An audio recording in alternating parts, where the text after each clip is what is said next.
Avec l'avènement des réseaux sociaux, les gens se comparent plus que jamais aux autres. Comment te sens-tu quand tu vois quelqu'un publier sur Instagram des photos de voyage, de plages exotiques ou de dîner dans des restaurants chics?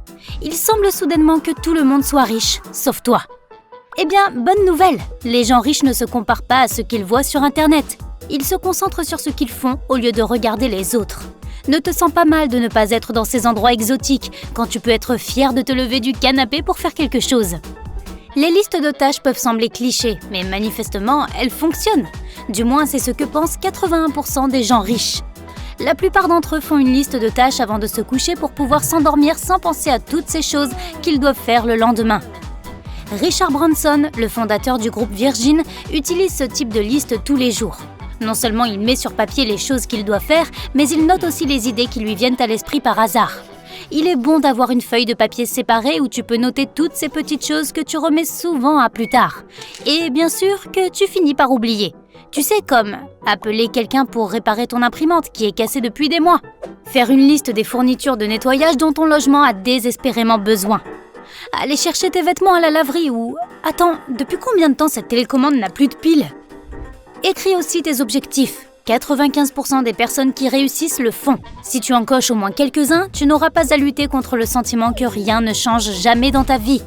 Ne les mets pas tous sur la même liste en même temps. Quand tu vois tant de grandes choses à accomplir à un seul endroit, cela peut facilement devenir effrayant et tu risques de te dire que tu n'auras jamais assez de temps pour les réaliser.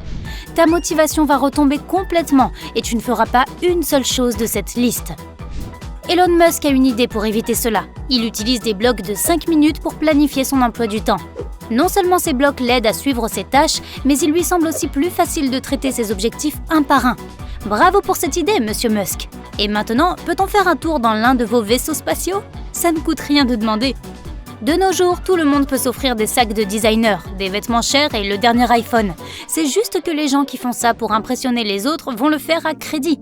Les riches n'exhibent pas des marques de luxe. Ingvar Kamprad, le fondateur d'IKEA et l'une des personnes les plus riches au monde, achetait tous ses vêtements dans des friperies. Il prenait toujours ses vols en classe économique, allait dans des hôtels bon marché et se faisait même couper les cheveux dans les pays en développement pour économiser de l'argent sur des choses aussi banales que celles-ci. Plutôt que d'investir dans des choses matérielles, les riches dépensent leur argent dans des expériences significatives. Quand Ed Sheeran a fait une pause dans sa tournée, il est parti en voyage pendant quelques mois. Non seulement c'était une excellente façon de se reposer de ses concerts, mais cela l'a aussi aidé à trouver l'inspiration pour de nouvelles chansons. Il y a des moyens tout à fait gratuits de gérer le stress au travail et d'accumuler des souvenirs agréables, comme le fait Hailey Bieber. Elle dit que le fait de sourire à des gens choisis au hasard et d'entamer une conversation de but en blanc l'aide à garder une attitude positive face à la vie et à s'éloigner des pensées stressantes. Bavarder avec une dame dans un supermarché, une personne dans un ascenseur ou un chauffeur Uber est l'une des choses amusantes qui l'aident à voir les choses sous un angle différent. Les gens riches créent la plupart du temps quelque chose qui leur apportera un revenu passif. Cela signifie qu'ils ne sont pas payés autant de travail et qu'ils ne gagnent pas seulement leur salaire en travaillant. L'argent continue à affluer pendant qu'ils se détendent devant la télévision, passent du temps avec leur famille et leurs amis, jouent avec leurs chiens et même lorsqu'ils dorment. En réalité, les gens riches ne passent pas beaucoup de temps devant la télévision. Les revenus passifs, également connus sous le nom de royalties ou de rentes, sont par exemple ceux que tu obtiens en écrivant un e-book tel que « Comment devenir riche » et en recevant chaque mois de l'argent des ventes d'Amazon. Ou en vendant une chanson à succès comme si tu étais, mettons, Ariana Grande. Ou en louant ta maison, ton appartement, ou même une voiture à quelqu'un. Ou en monétisant un blog de voyage et toutes ces choses où tu continues à gagner de l'argent après avoir terminé le travail. Il faut d'abord développer une bonne idée et faire des efforts pour ton projet, mais par la suite, ton argent continue d'affluer grâce à ton travail passé. C'est comme ça que mes réveils successifs se déclenchent le matin. Et ne parlons même pas du bouton snooze. Les gens riches ne font pas ça. Beaucoup d'entre eux se lèvent 3 heures avant le travail pour pouvoir faire des choses productives quand personne d'autre n'est encore debout, comme faire de l'exercice, méditer, boire de l'eau citronnée et du café, écrire leurs objectifs. Il est plus facile de rester discipliné quand on est frais le matin que d'essayer de rattraper sa journée plus tard. Et quand on ne pratique pas le bouton snooze, bien sûr. Les riches aussi font leur lit. Charles Duhigg est l'auteur du best-seller Le pouvoir de l'habitude. Et il dit que lorsque tu fais ton lit le matin, cela t'aide à rentrer dans un mode productif. Si tu peux faire cela, tu peux faire une autre petite tâche, et une autre, et petit à petit, ta journée est pleine de choses plus petites et plus grandes que tu as réussi à accomplir. La plupart des gens ne pensent qu'à se détendre lorsqu'ils rentrent du travail, alors ils optent pour les options les plus simples, le téléphone portable ou la télévision. Même si notre cerveau a parfois besoin de ces activités insignifiantes, soyons réalistes, elles n'apportent rien de bon à notre vie. Les millionnaires le savent déjà, donc plus de 60% d'entre eux regardent la télévision moins d'1 heure par jour. 78% des gens pauvres regardent des émissions de télé-réalité, alors que seulement 6% des riches le font. Les gens riches préfèrent lire, et pas seulement pour le plaisir. Ils écoutent aussi des livres audio en se promenant ou en allant au travail. N'allume pas une station de radio au hasard et n'écoute pas les nouvelles du matin sans fin. Choisis quelque chose d'éducatif ou d'inspirant. Podcast, livres de développement personnel, TED Talks. La chaîne sympa ? Tu y apprendras beaucoup de choses.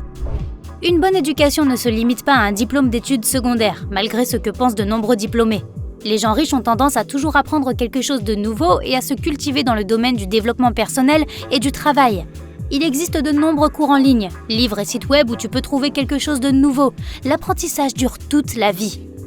Les riches ont aussi leur façon de rester concentrés sur le travail. Warren Buffett lit des livres pendant 80% de sa journée. Il affirme que cela l'aide à penser clairement. Beaucoup de ses décisions financières ont été inspirées par des livres qu'il avait lus.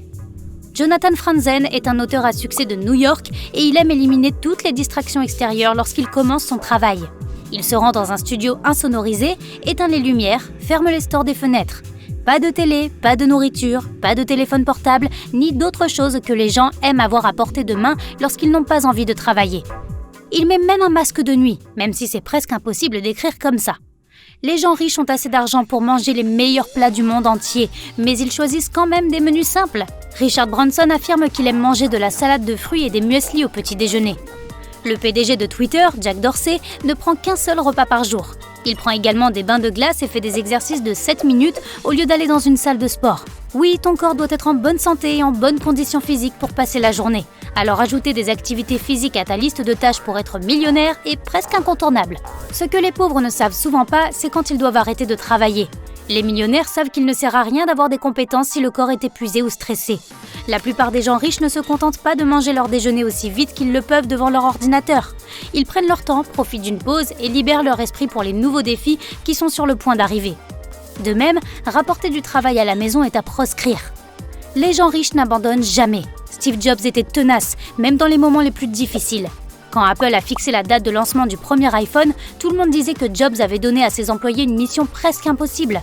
En 2005, ils ont dû faire fonctionner l'iPhone et ses gadgets, ce qui n'a pas été facile du tout. Il n'a jamais renoncé à ses idées, ce qui l'a finalement conduit, lui et sa société, à jouer un rôle énorme dans la révolution numérique.